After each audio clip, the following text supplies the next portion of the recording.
Hello students.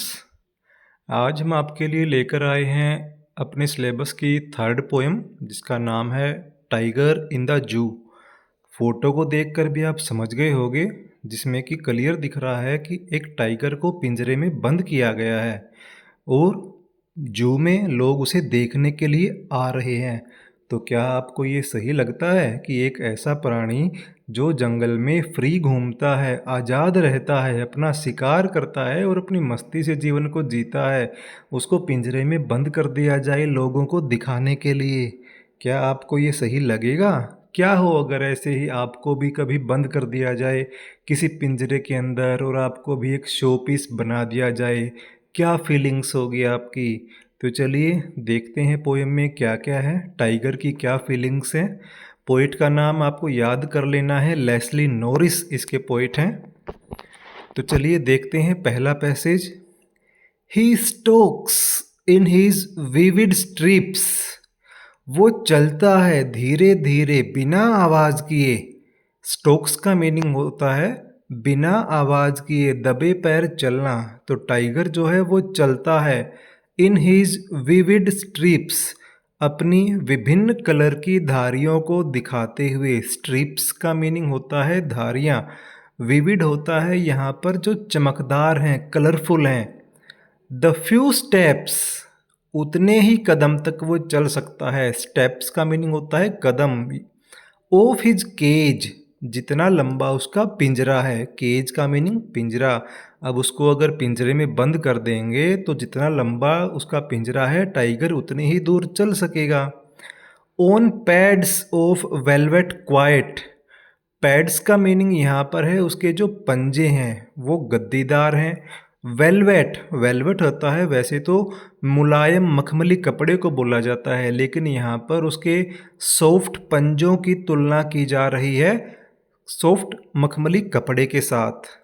Quite, quite का meaning यहाँ पर है कि जब वो चलता है तो उसके पंजों से कोई आवाज़ नहीं होती है।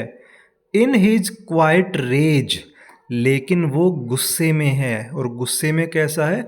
शांति भरा गुस्सा। क्वाइट का मीनिंग होता है शांत, रेज का मीनिंग होता है गुस्सा। अभी ये कौन सी बात हुई? ये तो दोनों शब्द एक दूसरे के अपोजिट लगते हैं ना। क्वाइट, क्वाइट का मीनिंग शांत और रेज का मीनिंग गुस्सा। क्या ऐसा भी कभी होता है, शांत गुस्सा? इसी को बोलते हैं पोएटिक डिवाइस ऑक्सीमोरोन, यानी कि जब दो अपोजिट मीनिंग वाले शब्दों को एक साथ यूज किया जाए, जैसे यहाँ पर यूज किया गया है शांत गुस्सा, तो इसको बोलते हैं ऑक्सीमोरोन। तो पहले पैसेज में आपने जाना कि टाइगर को पिंजरे में बंद कर रखा है, वो उतनी ही दूर चल सकता है जितना लंबा उसका पिंजरा है। उसकी बॉडी के बारे में बताया जा रहा है कि उसके शरीर पर चमकदार धारियां हैं, कलरफुल हैं, और उसके पंजे वो बिल्कुल सॉफ्ट हैं। जब वो चलता है तो वो बिल्कुल भी आवाज़ नहीं होती और मन ही मन में उसमें गुस्सा भरा हुआ है। ऊपर से शांत दिखता है लेकिन मन में गुस्सा है। ऊपर से शांत क्यों दिखता है भाई? जब आपने उसको पिंजरे में बंद कर दिया तो क्या उसके पास और कोई ऑप्शन है? क्या वो कुछ कर सकता है? कुछ नहीं कर सकता, क्योंकि उसकी लाइफ ही चेंज होगी पिंजरे में बंद होकर के। He should be lurking in shadow. अब आपने जो पहला पैसेज पढ़ा था वो दर्शा रहा था कि उसकी केज लाइफ कैसी है। अब दूसरा पैसेज है वो आपको बताएगा कि अगर वो खुले जंगल में घूमता तो उसकी लाइफ कैसी होती। He should be lurking in shadow, वो कहीं छाया में छुप रहा होता। लर्किंग का मीनिंग होता है छुपना, शेडो का मीनिंग होता है छाया। स्लाइडिंग थ्रू लॉन्ग ग्रास, लंबी घास में से फिसल रहा होता। स्लाइडिंग का मीनिंग होता है फिसलना। नियर द वाटर होल, उस पानी के तालाब या उस पानी की बॉडी के पास में। वेयर प्लम्प डियर पास, जहाँ से मोटे मोटे हिरन गुजरते पानी पीने के लिए। प्लम्प का मीनिंग होता है मोटे, डियर का मीनिंग होता है हिरन, जिसका कि यहाँ पे आपको पिक्चर दिखाई गई है। तो वो क्यों छुपता उस घास में? क्योंकि उसे इंतज़ार करना था कि कब हिरन पानी पीने आएंगे तालाब में, और वो क्या करेगा छुप के? बोलो बोलो। वो उनका शिकार कर लेगा, क्योंकि उन्हीं से तो उसे पेट भरना है अपना शिकार करके। तो ये उसके जीवन की उस कड़ी को दिखाता है जब वो खुले जंगल में आज़ाद घूमता। Third passage, he should be snarling. Snarling का मीनिंग होता है गुर्राना, दहाड़ना। गुर्राना होता है ना, गुर्र। तो टाइगर गुर्रा रहा होता अराउंड हाउसेस, घरों के आसपास, एट द जंगल्स एज, उन घरों के आसपास जो जंगल के किनारे पर बसे हुए हैं। बेयरिंग हिज वाइट फैंग्स, वो दिखाता अपने सफ़ेद चमकते हुए फैंग्स। फैंग्स का मीनिंग यहाँ पर है उसके दांत। वो अपने नुकीले चमकीले सफ़ेद दांत दिखाता। हिज क्लॉज, अपने पंजे दिखाता। क्लॉज का मीनिंग होता है पंजे। टेरराइजिंग द विलेज, और गांव वालों को डराता। टेरराइजिंग का मीनिंग होता है डराना। विलेज का मीनिंग वैसे तो होता है गांव, यहाँ पर मीनिंग है गांव के लोग। यानी कि ये भी उस सीन को दर्शाता है जब वो खुले जंगल में आज़ाद घूम रहा होता, तो कभी कभी वो जंगल के किनारे पर बसे गांव में आता, घरों के आसपास आके गुर्राता और गांव के लोगों को डराता अपने सफ़ेद दांत और अपने पंजे दिखा करके। But he is locked in a concrete cell. अब दो पैसेज में दिखाया गया कि जब वो आज़ाद होता तो वो क्या क्या करता। अब वापस से उसके पिंजरे वाले जीवन का वर्णन किया जा रहा है। He is locked in a concrete cell, वो अब एक कंक्रीट के पिंजरे में बंद है। हिज स्ट्रेंथ बिहाइंड बार्स, उसकी जो ताकत है, जो टाइगर एज एन एनिमल उसकी जो ताकत होती है वो अब सलाखों के पीछे, जो उसके पिंजरे की सलाखें हैं उनके पीछे अब उसकी ताकत भी बंद हो गई। स्टोकिंग, वो दबे पैर चल रहा है। The length of his cage, जितना लंबा उसका पिंजरा है।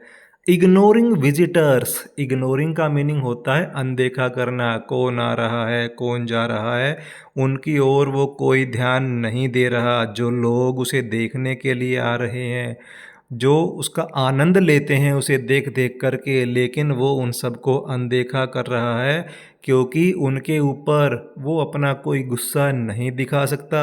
पिंजरे में बंद है तो उनको डरा भी नहीं सकता, ये तो उसकी बड़ी मजबूरी है। He hears the last voice at night, रात के समय वो सुनता है अंतिम आवाज। लास्ट वॉइस का मीनिंग है अंतिम आवाज। द पेट्रोलिंग कार्स, और वो आखिरी आवाज़ होती है गश्त लगाती हुई पुलिस की गाड़ियों की। पेट्रोलिंग का मीनिंग होता है गश्त लगाने वाले व्हीकल्स। एंड स्टेयर्स, और वो घूर के देखता है। स्टेयर का मीनिंग होता है टकटकी आंखें लगाए देखना, घूरना। विद हिज ब्रिलियंट आईज, अपनी चमकदार आँखों से। एट द ब्रिलियंट स्टार्स, चमकते हुए तारों को। जब वो बेचारा पिंजरे में बंद है तो वो कर भी क्या सकता है, घूरता रहता है रात के समय, आसमान को देखता है चमकते हुए तारों को और सुनता है आवाज़ें पुलिस की आती जाती गाड़ियों की। तो आई होप कि आपको पोएम की हर लाइन अच्छे से समझ में आई होगी।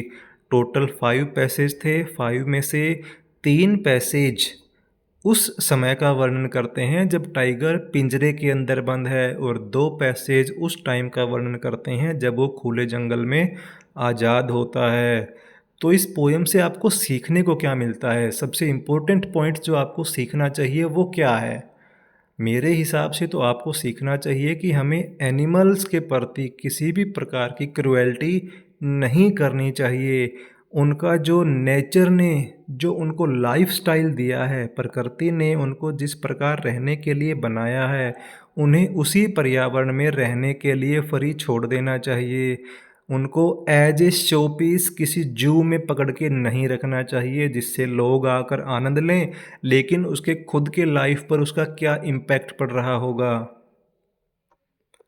तो चलिए अब देख लेते हैं इस पोएम के वर्ड मीनिंग, जो हम कर चुके हैं, लेकिन फिर भी आप यहाँ पर वीडियो को पॉज करके इस स्लाइड से सारे वर्ड मीनिंग लिख सकते हो। स्टोक्स, स्टोक्स का मीनिंग है बिना आवाज़ किए चलना। फिर आया है विविड, विविड का मीनिंग होता है चमकदार। फिर है केज, पिंजरा, जो सलाखों वाला कंक्रीट का बना पिंजरा है। रेज, रेज का मीनिंग है गुस्सा। वेलवेट, वेलवेट का मैंने आपको बताया था, वेलवेट बोला जाता है मखमली कपड़े को जो कि बड़ा सॉफ्ट होता है, मुलायम होता है। नेक्स्ट है पैड्स, यहाँ पर उसके गद्दीदार पंजों को बोला जा रहा है पैड्स। लर्किंग, लर्किंग का मीनिंग होता है छिप जाना, जैसे टाइगर छिप के अपना शिकार करता। शेडो, शेडो का मीनिंग होता है छाया। स्लाइडिंग, फिसलना। प्लम्प, मोटे। स्नार्लिंग, गुर्राना। फैंग्स, दांत। क्लॉज, पंजे। टेरराइजिंग, डराना। बिहाइंड मीनिंग होगा पीछे। बार्स, सलाखें, जो पिंजरे की सलाखें होती हैं, जो किसी मेटल के बने होते हैं और आपको पाइप्स जैसे नज़र आते हैं। इग्नोरिंग, किसी को देखकर भी अनदेखा कर देना। विजिटर, घूमने आने वाले लोग। पेट्रोलिंग, गश्ती वाहन, जो पुलिस के व्हीकल्स आते जाते घूमते रहते हैं। स्टेयर, घूमना। ब्रिलियंट, चमकदार। अगर आपने नहीं लिखे हैं तो आप वीडियो को यहाँ पर पॉज करके सभी वर्ड मीनिंग अपनी नोटबुक में लिख सकते हो।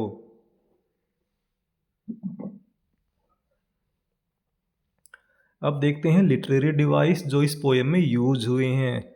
सबसे पहले इमेजरी, इमेजरी का मीनिंग पहली दो पोएम में भी आपको बताया गया है, फिर बता रहा हूँ। इमेजरी का मीनिंग होता है जब पोएट आपको ऐसा महसूस कराए कि आपकी आंखों के सामने कोई सजीव चित्रण होने लग जाए किसी चीज़ का। जैसे इस पोएम को पढ़ते पढ़ते अगर आप आंखें बंद करके सोचने लग जाओगे तो आपके सामने टाइगर का जीवन आने लग जाएगा कि टाइगर पिंजरे में है तो कैसे रह रहा होगा, और टाइगर खुले में है तो वो कैसे रह रहा होगा, यानी आप उसकी जीवन को महसूस कर सकते हो। इसको बोलेंगे इमेजरी। नेक्स्ट आया है मेटाफर। मेटाफर यहाँ पर आया है paws of the tiger are compared with velvet, जो टाइगर के पंजे हैं उनकी तुलना की गई है। अब आपको पता होना चाहिए टाइगर के पंजे कितने खतरनाक, कितने नुकीले होते हैं, जिनसे वो अपने शिकार को फाड़ देता है। लेकिन यहाँ पर उनकी तुलना की जा रही है सॉफ्ट कपड़े के साथ, मुलायम मखमली कपड़े से, तो इसलिए यहाँ पे यूज हो रहा है मेटाफर का। नेक्स्ट है पर्सोनिफिकेशन, यानी कि टाइगर को जो है वो मानवीय एक्टिविटीज़ के साथ, मानवीय गुणों के साथ प्रस्तुत किया जा रहा है। जब किसी भी ऑब्जेक्ट को, चाहे कोई वस्तु है या कोई एनिमल है, जब उसमें आदमियों वाले गुण दिखा दिए जाएं तो उसको बोला जाता है पर्सोनिफिकेशन। नेक्स्ट आया है एसोनेंस, ये हमने पिछली पोएम में भी पढ़ा था, इस पोएम में फिर से यूज हुआ है। जब किसी लाइन में दो या दो से अधिक शब्दों में, ज़रूरी नहीं कि शब्दों के शुरू में हो सकता है शब्दों के बीच में हो, लास्ट में हो, किसी वावल साउंड को सेम टाइप से रिपीट किया जाता है, जैसे यहाँ पर हो रहा है हिज विविड स्ट्रिप्स, यानी कि आई आई आई, ई की साउंड बार बार आ रही है एक ही लाइन में। और नेक्स्ट है ऑक्सीमोरोन, ये मैंने आपको पोएम पढ़ाते पढ़ाते भी बताया था। ऑक्सीमोरोन का मीनिंग होता है जब दो शब्द जिनके मीनिंग एक दूसरे से उल्टे हैं उनको एक साथ प्रयोग कर दिया जाए। जैसे यहाँ पर पोएम में आया था क्वाइट रेज, शांत गुस्सा। अरे जब किसी को गुस्सा आएगा तो क्या वो शांत रह सकता है? ये पॉसिबल ही नहीं है, इसीलिए इनको बोला जाता है ऑक्सीमोरोन।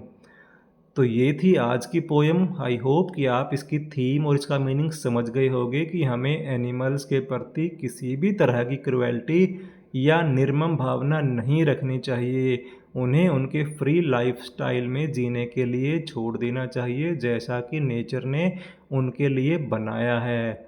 तो आपको अगर वीडियो अच्छी लगी तो आप अपने फ्रेंड्स के साथ शेयर कर सकते हो। जिसने चैनल को सब्सक्राइब नहीं किया है वो चैनल को सब्सक्राइब ज़रूर कर दें। Thank you.